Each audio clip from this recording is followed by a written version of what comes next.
Bonjour les gens. On est dans un camping à la ferme, une sorte de camping à la ferme au-dessus de Faro à Monte Carpaccio. Exactement. Ça fait 15 jours qu'on vivait, on va dire carrément vivre, avec d'autres familles nomades. On était 2, puis 3, puis 4, puis 5, puis 2. Salut toi.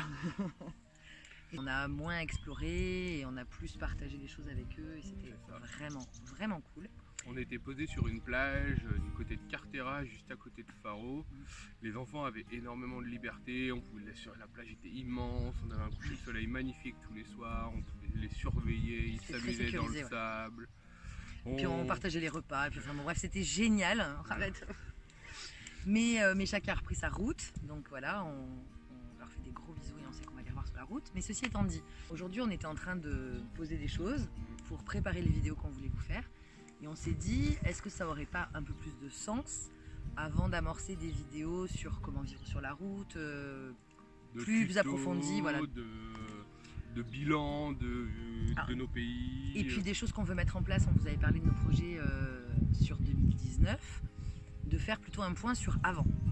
Donc on avait très envie, pour vous expliquer pourquoi on en est là aujourd'hui, vous expliquer d'où on est parti. Parler de nous. Ouais, on va parler de nous. Oh là là, j'adore parler de moi. Mais c'est surtout plus pour que vous compreniez notre cheminement et quelle était notre vie avant. On va essayer de faire ça rapidement, mais il y a quand même 15 ans à remonter. Ah, ça fait combien de temps qu'on est ensemble 2005. C'est lui les dates. 14 ans bientôt. Voilà, donc rapidement un peu avant, la rencontre, les premiers projets et comment on en est arrivé là aujourd'hui. Exactement. C'est parti. C'est parti.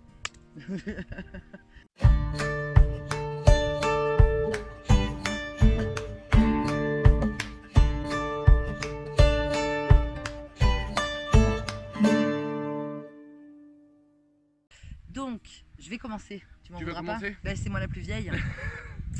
Donc, pour rappel, je m'appelle Audrey et j'ai 41 ans depuis pas longtemps. Elle est dans la antenne, comme voilà, je suis dans la antenne parce qu'en fait, l'âge, c'est pas important, mais comme on va vous parler d'expérience, ça fait 20 ans que je travaille. Donc, je voulais revenir déjà sur mon activité professionnelle.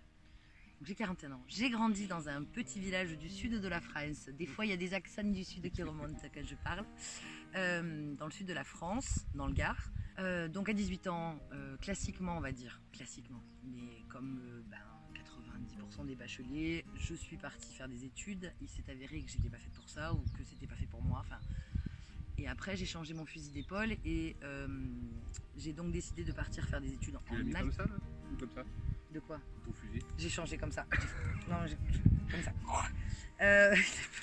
Super. On va pas y arriver, je vous le dis, ça va durer 35 minutes. Donc j'ai décidé de faire des études en alternance. J'ai passé un CAP et ensuite un brevet professionnel pour être préparatrice en pharmacie. Ça a duré 3 années. L'avantage de l'alternance pour moi c'était d'être autonome financièrement, difficilement mais autonome, et en même temps d'acquérir des compétences et de l'expérience dans un métier. De là, j'avais envie un peu de bouger, il y a eu des projets qui ne se sont pas réalisés pour diverses raisons, mais j'ai changé encore.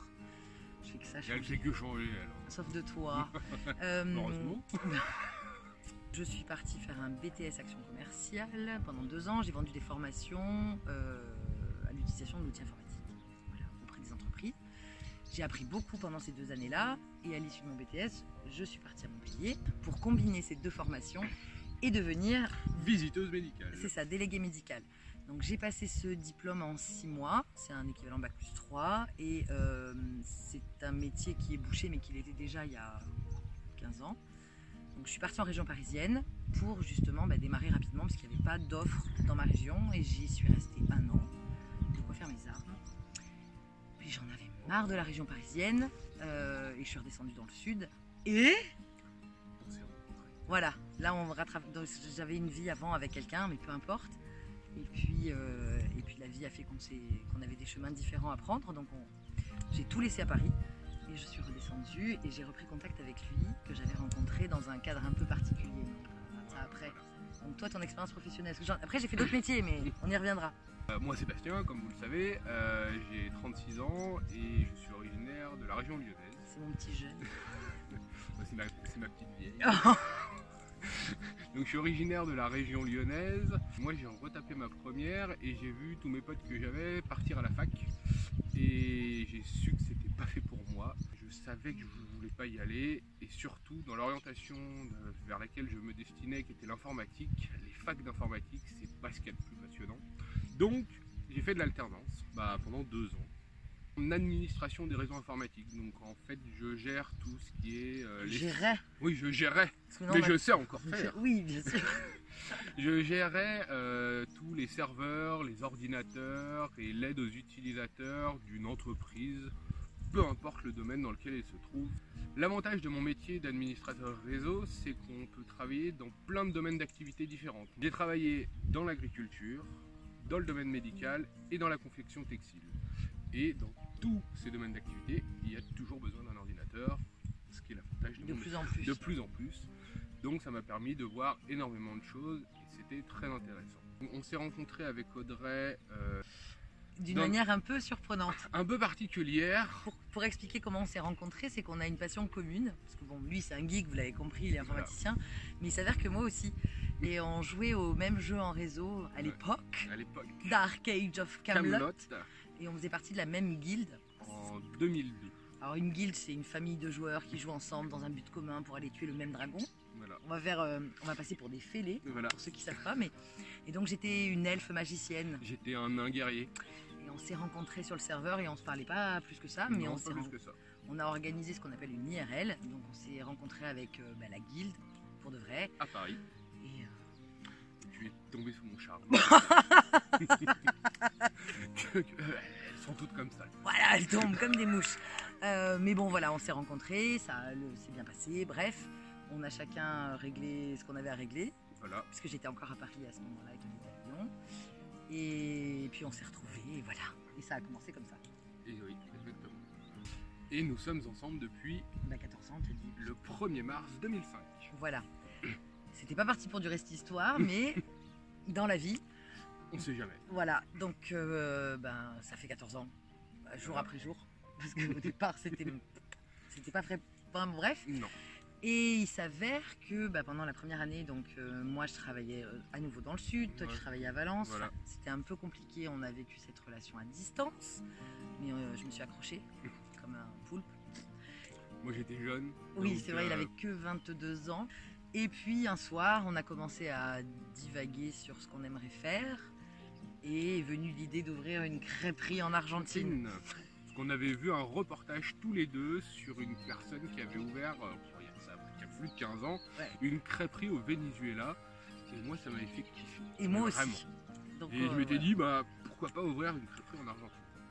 Rapidement, on a parlé de ce reportage et puis c'était une sorte de doux rêve, une blague. Une sorte de blague. Et la blague est devenue... réalité. C'est ça, enfin pas réalité, on n'a pas ouvert une crêperie en Argentine, tu fais un teaser mais en fait non. Et en fait, à force d'en parler comme d'une blague, on a commencé à se renseigner. À dire pourquoi pas, faisons-le. Hein. Parce que moi je faisais des remplacements et puis toi tu n'avais pas fait le tour de ton métier mais de l'entreprise où tu étais. Voilà, je travaillais à Lyon et à Valence en même temps, donc je faisais des kilomètres. Et puis on s'est dit, si on ouvre une crêperie en Argentine, on va bosser 75 heures par semaine et on visitera jamais l'Amérique du Sud. Voilà. Donc il faut aller visiter l'Amérique du Sud d'abord. Exact. Donc on a programmé de faire un tour d'Amérique du Sud. En sac à dos. Oui, en sac à dos. Et puis on a recherché sur les internets, on est tombé sur des blogs, on a recherché parce qu'on voulait faire je vais pas arriver à dire ce mot, du backpack. Et on s'est dit on va tester ça. On est parti 15 jours en Suède. Ouais, en backpack. Et c'était pas fait pour nous. Mais clairement pas. Clairement pas. Bon, déjà le stop en Suède ça marche pas. Mais alors le backpack encore moins, monter la tente, sortir ses affaires. Alors parce qu'on était en tente. Ouais, on était en tente, ça se fait. Il n'y avait pas Airbnb, il y avait moins de location. Mais on s'est dit non, pas en backpack. À chaque fois que tu as envie de faire pipi, il faut aller boire un café. Comme tu bois un café, tu as envie de faire pipi, donc tu rebois. Enfin, c'est sans fin. Alors ça nous correspond pas. Ça correspond à plein de gens. Il y a plein de gens qui voyagent et en backpack. on dit pas qu'on voyagera pas en backpack. Voilà. Mais à ce moment-là, on s'est dit, pour notre tour, on veut pas faire ça comme ça. Parce qu'un tour d'1 an, on a envie d'avoir un chez nous. Voilà. Donc, on a commencé à chercher comment faire pour acquérir un van en Amérique du Sud. Je vous parle de ça il y a 12 ans, quand on montait le projet. Il y avait beaucoup moins de hashtag vanlife et tout ce qui existe aujourd'hui. Mais bon, donc on a commencé à creuser, à tomber sur des familles qui voyageaient en camping-car. Et on s'est dit, mais si des familles peuvent le faire, pas de raison, on peut voilà. Pas le faire. Et puis on a commencé à acheter une carte du monde. Voilà, et à l'afficher dans le salon. Et à poser des post-it. Et puis plus on faisait le tour de l'Amérique du Sud et plus on remontait. Et plus je me suis dit, mais la route 66, j'ai tellement envie de voir ça parce que j'ai été élevée par de la country music et à coup d'Elvis Presley, donc j'avais vraiment très envie d'aller voir l'Ouest américain. Et il s'est trouvé qu'on avait un ami qui était installé à Toronto et comme c'est juste à côté, Il y a quoi? il y a 10 000 bornes. Il y a 4 000 ou 5 000 km. Mais Plus à côté. que ça pour aller au bout de la route. Ah oui, pour aller au bout, oui, mais pour aller La à Californie. Chicago, c'était pas très loin pour commencer la C'est la route route 66, voilà. Et on est parti, enfin on a annoncé à nos familles. Ouais, on l'a annoncé en septembre 2007. Ouais, et c'était compliqué parce qu'on avait 2 CDI, des situations genre, voilà, Idéal pour les enfants, technico-commerciales, informaticiens dans une société on avait un petit médicale. appartement, on avait commencé à acheter des meubles en commun. Voilà. On avait un compte commun. Ouais. Bah, sur le papier. Sur le papier, tout était parfait, il manquait les enfants. Et puis on était heureux. Ah, on était heureux. Mais on avait envie de changer. Parce que moi j'avais la trentaine aussi qui approchait. Parce que comme on vous a dit tout à l'heure, on avait tous les deux fait de l'alternance, tous les deux commencé à 18 ans. Donc on avait travaillé très très tôt. Et donc ça faisait déjà, Audrey, une dizaine d'années qu'elle travaillait, moi presque une dizaine d'années, un peu moins. Et on avait envie de changer, puis on se dit... C'est maintenant. C'est maintenant qu'il faut le faire. On avait 2 métiers où on pouvait... Où il y avait de l'offre. Il y avait de l'offre, enfin voilà, retrouver un métier de commercial, un métier d'informaticien. C'était pas... impossible. Non, c'est pas des plus compliqués. Voilà, c'est pas des plus compliqués. Donc on a tout quitté, et puis après nos parents ont compris, donc c'était plus cool. Et on a acheté les billets. C'était le gros saut dans le vide. Enfin, on a donné la démissionner. C'était très très dur de démissionner. Ouais. Moi, j'avais beaucoup de mal parce que j'aimais mon métier, j'aimais l'équipe, j'aimais la société pour laquelle je travaillais. Donc c'était pas sans peine, mais je savais que derrière il y aurait quelque chose de beau, donc c'était plus facile, je sais pas. Et ce qu'on a oublié de dire, c'est que donc ce projet, on a mis 1 an et demi à le monter, parce qu'on avait, on vivait, donc on n'avait pas forcément d'économie. T'as 25, 30 ans. Ouais, t'as un petit pelle où tu mets 100 balles par mois. Voilà, tu gagnes bien ta vie, mais tu te projettes pas, quoi. Oui, non, on avait, mais on dépensait pas mal aussi. Ouais, on gérait pas très très bien forcément. Enfin, on se faisait plaisir, bêtement, on achetait des choses, quoi. Et donc pendant 1 an, on a mangé beaucoup de pâtes. Voilà, et on n'est plus sortis. C'est-à-dire que très peu. Les potes venaient à la maison, alors quand on allait chez eux, on se faisait plus de resto. Ouais. Nos vacances c'était du light, on allait chez nos parents, chez nos potes, familles, chez nos potes, poser la tente dans le jardin. Mais on a réussi à pas mal économiser. Et à vendre nos meubles, vendre ta voiture. Voilà, à vendre notre voiture, avec le prix de la voiture de l'époque. Merci Julien. Merci Julien. On a pu acheter notre van au Canada. Exactement. En gros, pour vous donner un ordre d'idée du budget, parce que comme ça c'est fait, voilà. Ça évite les questions en commentaire, même si vous en avez, vous pouvez y aller, mais celle-là, on a dépensé 24 000 € en 1 an. Ouais, all include. Avec les billets d'avion, le van, et puis on va vous détailler. 1 an sur la route, rapidement, mais 1 an sur la route. Donc la route, ça a été en juin, on est arrivé, et donc on est allé chez notre pote, bisous Rudy, qui nous a gentiment hébergés le temps qu'on achète un van. Ça a été plus compliqué que prévu d'acheter un van. Alors acheter, non. Ouais, acheter c'était facile, on l'a acheté. Facile, ce qui était le plus compliqué, c'était de l'assurer. Ouais. À l'époque, pour assurer, en Ontario, ça dépend des États. Ça dépend des États, parce que c'est une loi fédérale. En Ontario, c'était un peu compliqué, dans le sens il fallait un permis canadien, 8 ans de permis canadien pour pouvoir l'assurer, de voiture, parce que ça marche un peu différemment qu'en France. Donc, ce qu'on a Personne voulait nous assurer. Voilà. En gros. Et donc, on a allé sonner à la porte de la corporation des assureurs de l'Ontario. Faut oser, hein, franchement, sur le papier. Et ils nous ont trouvé ce qu'ils appellent une assurance outside the box. Outside the box. Donc ils n'avaient pas le droit de nous assurer, mais ils nous ont assuré quand même. Voilà, pour la modique somme de 500 $ par mois. Et on est resté assuré que le temps d'être aux États-Unis, puisqu'après on a souscrit à une assurance mexicaine qui était beaucoup moins chère. Pour résumer un peu le trajet, parce qu'on se perd là. Mais... Voilà. Durant ce voyage, on est parti de Toronto, on est allé à New York, Washington. On est allé voir mon cousin qui était à Porto Rico, donc on a pris. Salut David. Ouais. Ça m'a envie d'y retourner. À Washington, mon autre cousine, parce que oui, j'ai des cousins américains. Comment tu claraques? On a des cousins français qui sont partis là-bas. Voilà, salut Edwige. Après, on a traversé tous les États-Unis jusqu'à San Francisco. Ouais. Oh là là, rien que d'en parler, des images magnifiques, plein la tête, c'est incroyable. J'ai envie d'y retourner pour partager ça avec mes enfants parce que Enfin, le Grand Canyon, le Nouveau-Mexique, le Rio Grande, Le Tennessee, le Kentucky, Memphis, l'Oklahoma, le berceau du blues, et Nashville, le berceau de la country. Enfin, c'était le top. strip de Vegas en pleine nuit avec notre camion, La Death traversée de Valley. la Bah, Death bref, Valley. il nous arrivait Enfin, plein voilà. d'aventures, c'était génialissime. Donc ensuite, Californie, on est allé au Mexique, Barra, Californie, Barra, après on a traversé tout le Mexique jusqu'au Yucatan. où on est a retrouvé des potes. On a déjà. retrouvé des potes. Ensuite, on a fait toute l'Amérique centrale jusqu'au Panama, Excepté le Salvador. excepté le Salvador. À l'époque, le Nicaragua était ultra safe. Voilà, on l'avait fait vite. On l'avait fait vite. Pour une très bonne raison, c'est que ma sœur d'amour nous avait rejoint au Costa Rica pour les fêtes de Noël. Ça ça. avait fait tellement de bien, parce que ce qui manque le plus, et c'était déjà le cas à l'époque, c'est la C'est la famille. famille. Mais Et Internet, c'était pas la même chose qu'aujourd'hui. Ah non. Il fallait un On avait, cybercafé. Ouais. voilà, on y allait une fois par semaine au cyber Ouais. à peu près. Bon, voilà, pour faire des petits coups de fil et dire qu'on était vivants. Ensuite, on est arrivé au Panama et là, Il n'y avait plus de sous. il n'y avait plus trop de sous, Pas beaucoup. on n'avait plus d'assez de sous parce on ne peut pas traverser du Panama jusqu'à la Colombie, Mm. il faut prendre un bateau, mais moi il n'y avait pas de ferry donc c'était un peu compliqué. Et ça coûtait très Ça cher. coûtait très cher, donc on a décidé de remonter jusqu'à Toronto, au Ouais. lieu d'aller à Ushuaia. Mais au milieu, on avait une de mes meilleures amies qui était en Uruguay, parce qu'elle est uruguayenne, donc on l'a rejoint pendant 2 semaines, et puis on a fait 2 semaines à Buenos Aires. Ouais, on est passé voir des potes qui habitent à Buenos Voilà. Aires.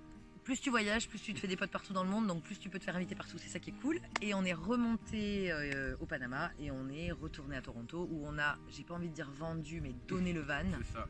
parce qu'il était déglingué, 35 000 km sans aucune réparation, On avait rechappé les pneus à Ouais. 10 000. collé des rustines dans les pneus, enfin bref, il était vraiment mort parce Voilà. qu'on n'y connaissait rien.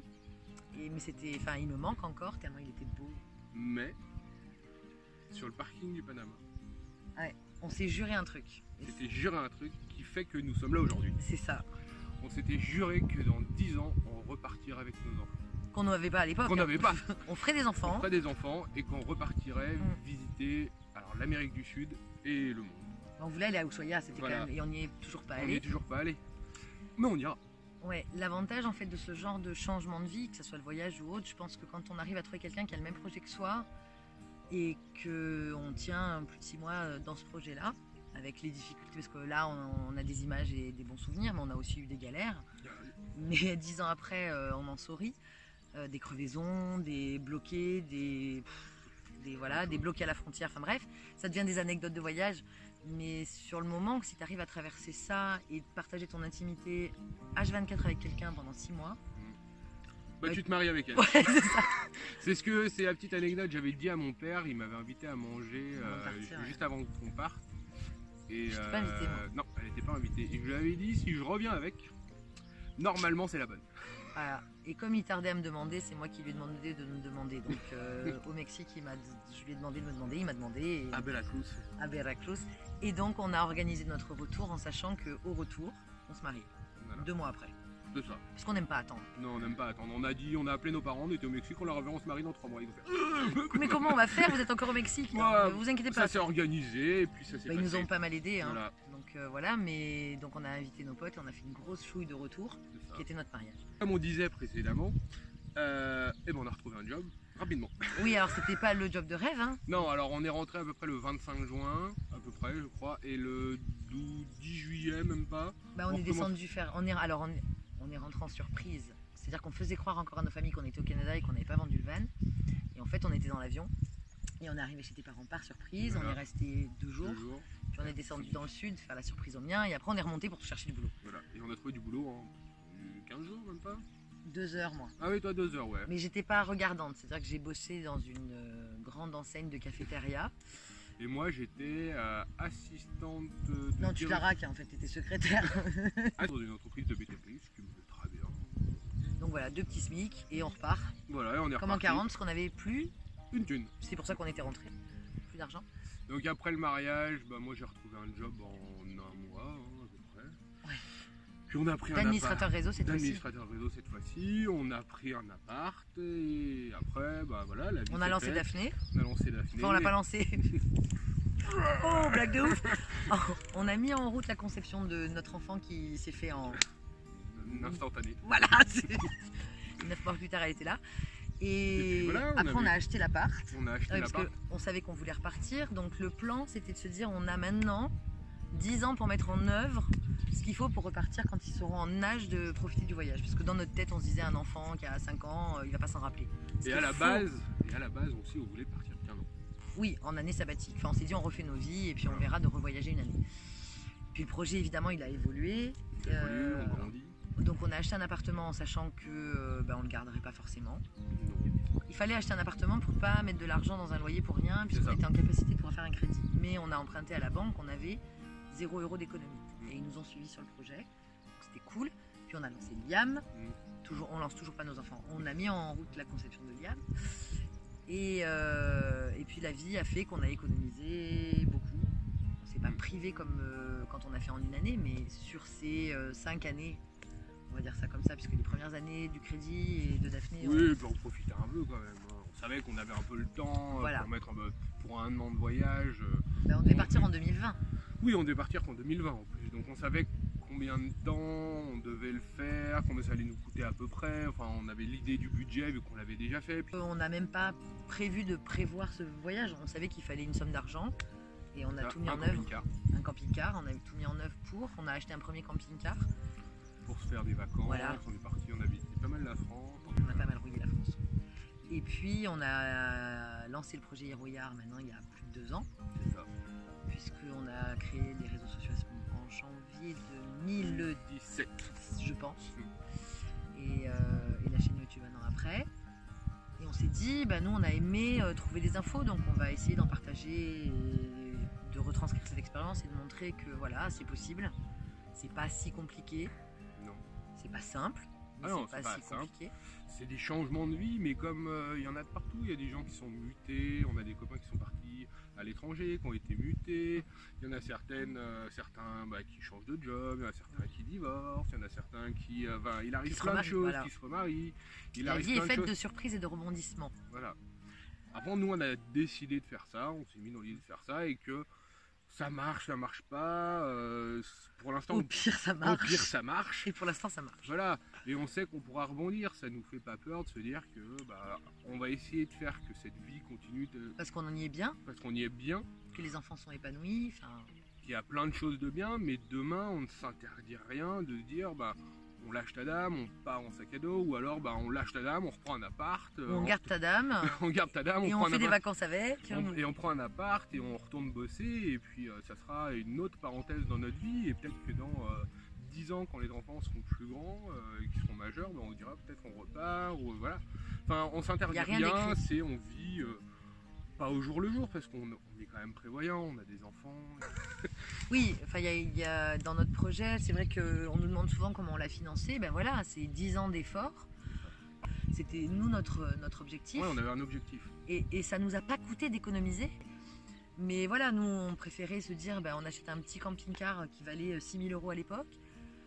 On met 3 pleins dedans et on va visiter on va découvrir la Bretagne et puis on mange des salades de tomates, thon, maïs. Plutôt que de se faire des restos et des vacances au ski qui coûtent pas le même J'aimerais bien aller au ski, moi. Oui, ça me manque un peu le ski. Ça te manque un peu. Ouais. On ira en Espagne. On verra. Mais voilà, c'était pas nos choix à ce moment-là, donc on n'a pas eu le sentiment de se priver. Non, pas du tout. Donc par rapport à la majorité des classes moyennes, en termes de dépenses pour se faire des plaisirs, j'allais pas chez le coiffeur toutes les semaines, ou la manucure, c'est pas des choses qui m'intéressaient. Moi, à chaque fois, je me dis... 100 €, c'est 3 jours sur la route, donc c'est vite vu. Voilà, aujourd'hui Et aujourd'hui, voilà, ça fait 1 an et demi, à peu près. Toujours autant de plaisir. Grave. Toujours autant l'envie de découvrir, l'envie de se dépasser, toujours l'envie d'aller se frotter à des choses qu'on ne sait pas faire. Donc c'est pour ça qu'on va vous préparer cette série de Au pire ça marche, très vite. Et de tutos aussi. Et les tutos pour aider ceux qui se posent des questions. C'est vrai que nous, on a cette expérience il y a 10 ans de la vie en van, donc on se posait pas de questions par rapport à ça. Non, beaucoup moins. Mais on comprend que les gens s'en posent, puisqu'on s'en est posé beaucoup, et il y a 10 ans on ne trouvait pas forcément les réponses non plus. Et même aujourd'hui ça peut être un peu flou, ouais voilà, c'est compliqué. On partage notre ressenti, notre façon de faire, notre expérience, qui peut ne pas être la vôtre. On ne détient pas la vérité, non. On détient notre vérité, autant que faire se peut, et des fois on se trompe, et c'est pas grave. Moi jamais. Elle me dit, mais c'est là, c'est là. Non, non, c'est pas là, c'est pas là, c'est pas là. Et elle fait, ah oui, d'accord, c'est pas là. Ah, comme quand tu cherches tes clés? Ah oui, c'est ça. Et que je dis, elles sont pas là. Il y a Liam qui arrive. Sur ce, on espère que vous avez apprécié en savoir un peu plus sur nous. Si vous avez d'autres questions complémentaires, bah. Oui, parce qu'on est peut-être parti dans tous les sens, comme d'habitude, on n'a jamais de plan, voilà. Donc si vous avez aimé cette vidéo, vous pouvez la liker, vous pouvez vous abonner pour voir la suite et partager avec nous au changement de vie de 2019. Et il y a mon Liam. Tu viens, Liam? Tu viens? On va faire un bisou? Viens. Qu'est-ce qu'on dit aux gens? Attends, reprends ton souffle. Qu'est-ce qu'on dit? Bonjour. Ah bah non, là on allait leur dire... Attends. Qu'est-ce qu'on dit aux gens? Au revoir. Ah voilà, on dit au revoir. Et qu'est-ce qu'on leur dit d'autre? À très vite. À très vite et abonnez-vous. Ils sont bien élevés, ces enfants, dis donc. Ils ont tout compris. C'est tout ce qu'on voulait. On voulait rien rajouter d'autre. Donc, abonnez-vous et des bisous. Des bisous. À très vite.